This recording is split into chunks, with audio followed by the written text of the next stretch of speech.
And so our first question is how to define and measure the success of community partnerships. I think a couple of people in their takeaways mentioned realizing how important it is to get everyone coordinated, talking together, understanding each other, and pursuing the same objectives. How can we define and measure the success of partnerships?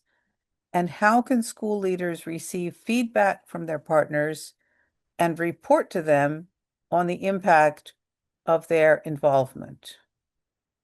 So whether those partners are employers, nonprofits, the Chamber of Commerce, whoever, if they're involved in the work, they want to know how it's going. So here is the link to the Google Drive or Google Doc in case you have things you would like to contribute and you don't want to lose track of when somebody else is talking.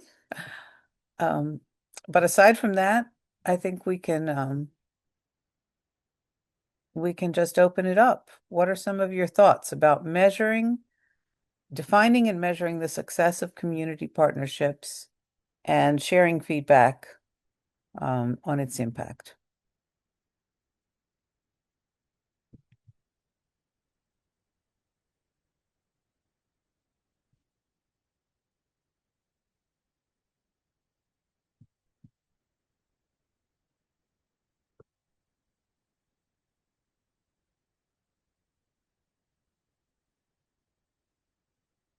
If there are no volunteers, I might volunteer someone. So, Well, I had Farah, a you have something yeah, to share. I did. I had a thought on for our middle grades program because they're so young, the kind of feedback we're looking for is about um social emotional learning, some competencies. And I know we've talked about this before, it's really difficult to measure or for students to be able to complete an assessment that helps us measure it. So one of the things that schools could do better or be able to provide to partners is observation. So specialized time where a partner can talk to educators who touch these students and get some observations, like have they demonstrated greater, self-control or um, other kinds of evidence of social emotional growth. Let me make sure I understand what you're saying, Farah. Are you saying that the schools would be providing observations to the partners Yeah. or vice So versa? yeah, it can happen both ways. It's actually a good point. In our instance, we are looking for the schools to be able, teachers, because we work with a whole classroom, to be able to provide their observations. Because students will do a self-assessment, but that's not as, in my perspective, not as reliable as educator's observation or parent's observation. So if there is a way for schools to provide that, that would be very helpful.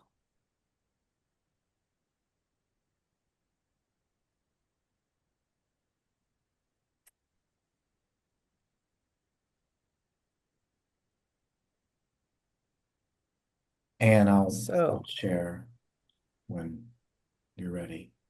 yeah, go for it. Go for it. I mean, this is pretty simple, but I think that often, sometimes you enter a partnership with a community member or a employer or something, and you get started on what you're going to do, and you don't really align on what success will be. So I just think like there's an opportunity to structure these partnerships, and whether that's like there's a set way we partner and a process we follow, and that process really begins with a shared vision of success. Um, and and that being really, what does the school define as success? What is the partner looking for? But I think sometimes we jump into doing the things and then we start trying to figure out what success looks like later. And that can be a little more challenging than defining it at the beginning of that partnership, and making it really clear and making that part of the agreement or whatever. I think one thing that we lean on, that I shared when I talked about Achieve Atlanta before, is MOU partnerships and ensuring that there is a real agreement in place, that it's not just um, an informal conversation, but more of a formal agreement that both, you know, parties can agree to, can ensure they both understand. And so I think that's a key component of success, is first defining it, which can allow that feedback to be more meaningful. How are we going to report on this? All of those things can really be built and discussed and determined in a partnership agreement. And so that's what I would lean on, is having a formal agreement that names those things explicitly.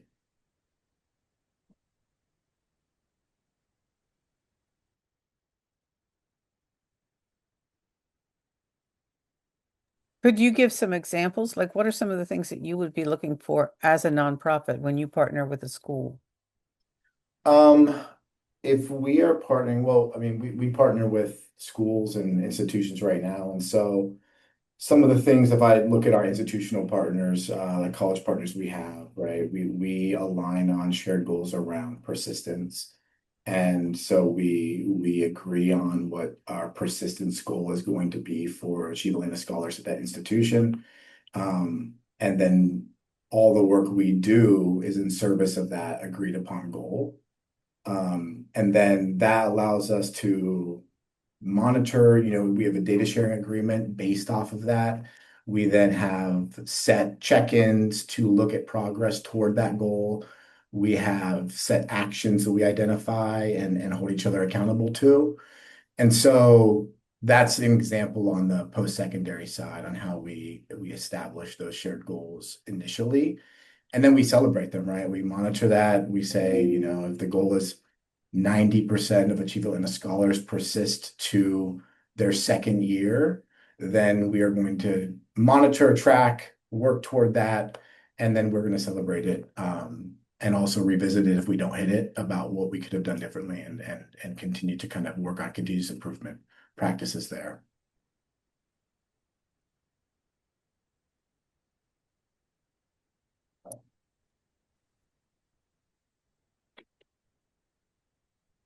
I think one challenge and well, I'll start by saying like I agree with what Taylor's saying. Like I think having a unified vision and a shared vision is a really important starting point, but that needs to be kind of an ecosystem vision, not just between like one institution and one partner, but for all partners that are involved.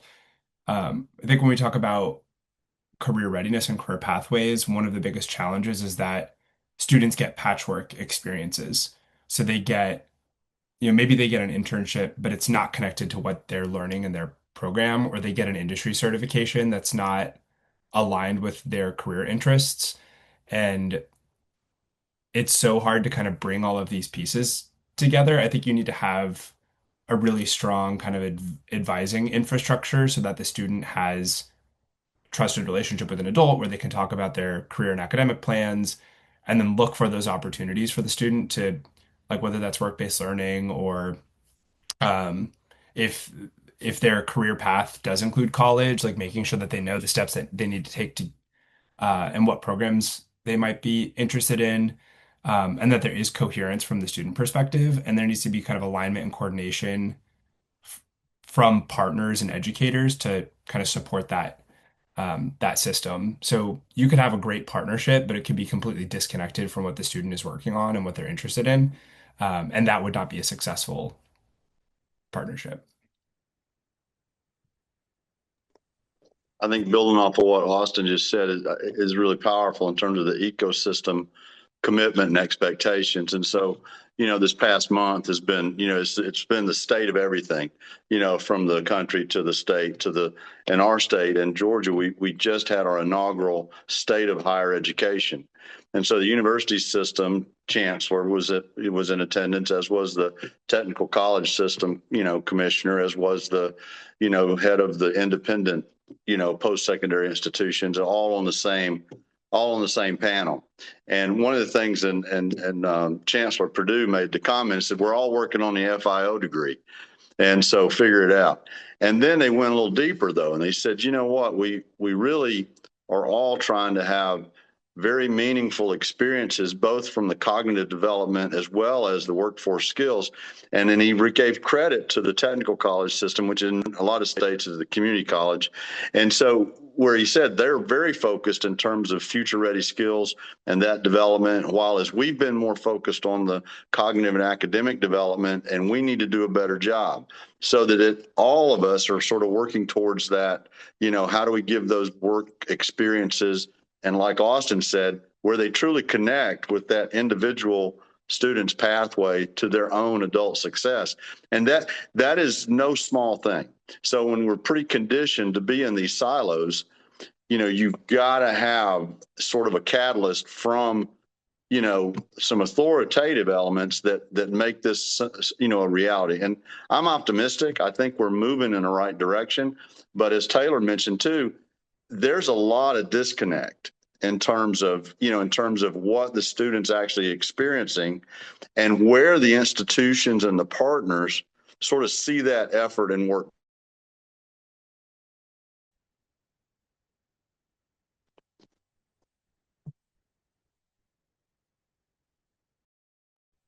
Well, John, you've worked a lot on a state level. Do you have any insights about kind of ways to bring about better connecting? It's easy to wring our hands and say people aren't talking to each other, but sometimes it's hard to get to where they are.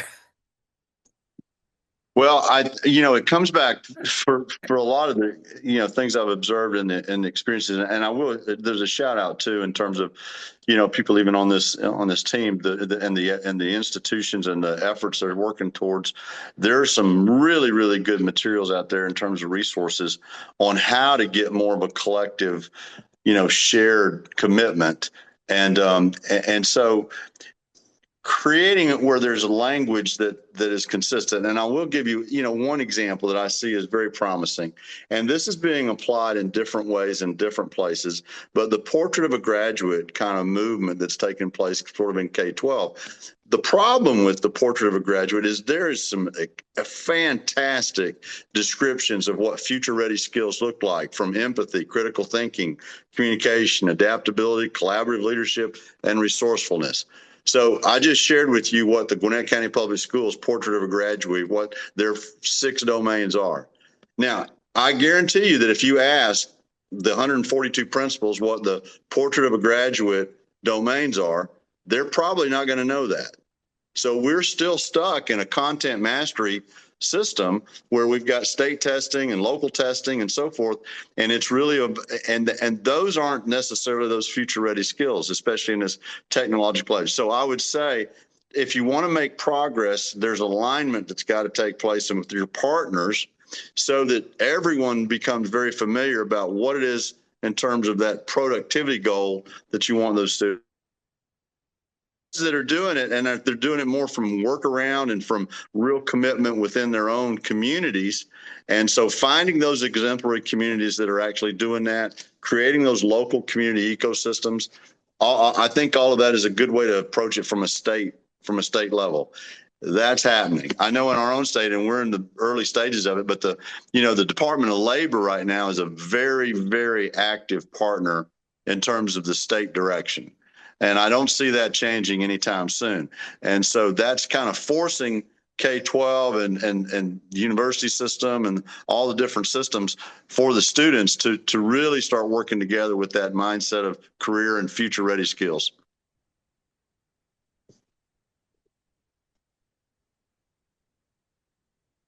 Thank you. Yeah, thank you. That's helpful. Yeah, so other folks who haven't chimed in just yet, anyone else have thoughts? I think most of you actually have said something. Is Rich still not with us? Looks like. Yeah. Anyone have reflections on some of the things that somebody else said? Yeah, so I have something, John. I was just thinking about this when you were talking because you had some really good points. And when you were talking about the six different areas, okay? I mean, those are words to some people. Do you know what I'm trying to say? They're not real. They don't know how they can really put that into their schools. So how do we get it to the school level? Because that's a passion right now that Bob wants us to see. How do we help get these leaders and the principals in the schools to be able to use those six things in a realistic way? Because they don't probably, they're just words to them. See what I'm saying? How do we get it more simple for them to use? My real quick response, Charlene, is that what you guys are doing right now, aspirationally, CTAE for all, CTE, whatever acronym you're using, and I think that is definitely the step and direction from an aspiration. So regardless, if you've got a real high performing accelerated student, they're on a path to also gain some really, really high level work experience skills. If you've got a student that is cognitively challenged and but you've got an actual experience that is of interest for them, and I think even at the local school and that I've seen where we've had special needs students who are the employees of the coffee shop that's in house at the school, and all of a sudden it just bridges into other areas. And so once then that's communicated, whether it's through your partnering groups from advisory councils or the various parent involvement and the business involvement and the community involvement, adults, and I know we'll have a time to talk more about that, but and that goes back to what Austin said, the ecosystem emphasis, I don't think that can be understated. I think if everybody that's participating in whatever institution they're a part of, that they're also part of this bigger picture, and especially at that local community and regional level, because that's really what's real. That's the real experience that they have. We can talk about a lot of things that are, that could be shared, but how tangible is it, with those real experiences, in their own backyard? Yeah, thanks, John. I appreciate that. And Taylor, something that you brought up about MOUs, I think that was a really good point because there you have something that people are responsible for. Um, I think the real thing there, though, is to make sure that everybody knows what's in it. A lot of times you have these big MOUs and it's like, oh, gee, that was in there. I didn't know that. Well, you know what I'm saying? So I just think that's really important that if you have one of those, they're they're put together on again, I'm using this word realistic because I'm really big lately on making things real for kids. And I think we have to make things real for adults as well. So I think as long as everybody understands what's in there, I think that's a really good way for everybody to be on the same page. So thanks for bringing that up. If I can add a couple thoughts too, I think it's also like in this conversation, it's important to clarify who in that ecosystem is best positioned to play what role. I think one um, challenge that I've encountered in my work is you've got kind of, if you have a fragmented and decentralized system, then you put a lot of burden on local community partners. So if you have a region where each individual school district or each individual school is individually going out and engaging employers to help with, curriculum development, program design, work-based learning, guest speaking, you name it, then from the employer perspective or the community partner perspective, they're getting um, hit with multiple different requests, and that can burn them out pretty quickly. So there may need to be kind of a district or regional strategy around employer and community engagement to kind of build that infrastructure to support local school leadership. There are really important roles that school leaders play in kind of creating a school culture, to John's point, that's aligned with maybe a state portrait of a graduate. Like really taking that framework and making it relevant and applicable within a classroom setting, like that is a really important role for a school leader to play. But when it comes to, and I think career readiness uniquely, like in CTE programs, can have a lot of more technical CT programs can have really high startup costs to the point where an individual school itself cannot even afford to offer certain programs. And they will often need to kind of pool resources with other schools or other school districts to create an area technical center or maybe to bus students to a school that does offer a program that's in demand. So I think like in this conversation, it's important to think about like what are those kind of scaffolded layers where maybe the state plays a role in defining policy and allocating resources, and then there's a regional uh, coordination around employer engagement and community engagement, and then at the school level, it's more around like student engagement and culture. Um, because if you have, if the school leader is taking on too much is like driving too much of it, you're going to have, it's going to be solely dependent on that one person, right? And if they leave, there goes your program. And then you're going to have a lot of variation. I mean, I see this all the time. Is like, it's so dependent on school to school. And you could have one student in one school who has a really quality experience, and then a student in a different school that does not have a quality experience. So you have to kind of elevate it up to make sure that there is some consistency there. Yeah, and I think I just want to name, which we all know, but like I think one of the greatest barriers, because I do think about like the concept of like the characteristics or the qualities of a graduate, and I think it's so powerful to name those, to define those, to look at how we are preparing students to be those. I think that the challenge that I see is that if right now, those who graduate are not necessarily reflecting those things that we say are the characteristics of a graduate. And I think that the challenge will be continue to be if there's not alignment there and we are continuing to, tout graduation rates as the thing without that being an accompanying consideration or factor or something. I just think that we are gonna it's gonna continue to be really challenging to align everything without that being aligned at the top. And I think when if we are able to align there somehow or make it so that those who are graduating are demonstrating these things or we are able to show in some ways this is happening, um, I just think it allows for a much more high quality um, partnerships, programs. I think it takes a little bit off of the challenges around do you have every CTE pathway as part of your school or district when you lean into these characteristics more and these work ready skills, these future ready skills that can be developed in many different ways and show up in many different type of jobs and opportunities. And so I like the idea of leaning there.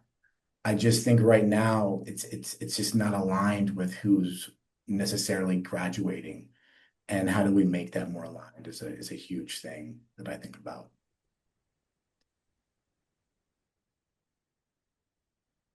Hmm. And Taylor, I was having lots of thoughts while you were speaking, and one of them in particular was the complexity of this work, in that when we think about college-based post-secondary pathways, what we're doing in our schools is preparing them for continuing their education, but it isn't what happens 2 to 4 years after their post-secondary experience, which is career. And so there's so many places somebody can take a history degree or a math degree. Um, when we're trying to bring career forward, I'm wondering if we're thinking so much about the sectors that we create really narrow options for students. So we're thinking about the ultimate place where they'll land, as opposed to maybe some of the skills they need to be able to pursue a variety of options upon graduation. That's what I'm struggling with. I've even thinking about that a lot organizationally. I may have shared this before, that I've started thinking about, can we replicate the experience that students have when they go to college, which is a community of peers supported by um, I guess, an adult community that is guiding their learning and their access to social networks, but as well as experiences that help position them for jobs. The opportunity to make mistakes and the opportunity to change your mind. Like you can go into college and you can decide you're going to be a history major and then shift to, I don't know, art history or something else, and you're still in that institution with all the supports. For the students that we serve that opt for training programs, all of that falls away. The minute they change their mind and they don't want to be an auto tech, everything in that program disappears. And so it's harder to make those transitions because you almost just stay in the thing maybe you don't love so much because you want to finish, or you drop out and you just don't pick something else up because you got to start all over. So we've been thinking through, what is it about college that allows young people, that we could mimic, that would allow young people to still have that support in that community and yet change their mind, um, and get the navigation support that we give them for college-bound students, allow them to decide, okay, I'm not going to do that automotive, but now I don't lose all the support that I have. I'm still in this community, but now I'm going to be horticulturalist. I feel like the conversation we're having is so hard because ultimately what we're trying to do is the plethora of jobs that are out there, trying to bring them forward into schools, and I don't think that's possible. We're almost limited to that which we can build a building to train somebody on, but there's so much more out there. So what is it really that the role of a school is? Is it exposure and preparation so that students can be agile and choose a variety of things? Is it navigation so that they can choose amongst a variety of programs but know how to change their minds successfully without indebting themselves or complicating their lives? I'm what you shared just started all these ideas in my head. Very, I'm wondering yeah, whether, sorry. I was just going to say, I'm wondering whether part of the answer is trying to do more of the exploration earlier, um, so that, like, if students can start kind of testing out their interest in auto mechanics in the ninth grade or whatever, Mm. um, and they can get by the time they get to the 11th grade, they can start actually learning things that they could use on the job, in within the secondary school environment, so that it's not a thing where, oh, if you change your mind, you completely crash or something. Um, but I think we'll take one more. I think John had something, and then we do want to move on to the next question. Yeah, I felt like Farrah really touched on something that to me, if I look at it from the two, lenses of academic preparation versus, skills development, the sense I have is that academically, you know, you really don't lose the core learning that you gained up to a certain point. For example, I a lot of my friends, that went into the medical field said, you know what, everybody's pre-med to organic chemistry. And so once you get to organic chemistry, some of those folks are going to actually make it, and then some are not, but they just become part of med, but it's not necessarily a physician. But they didn't lose biology. They didn't lose the elements of practicum that they had, attained to that point.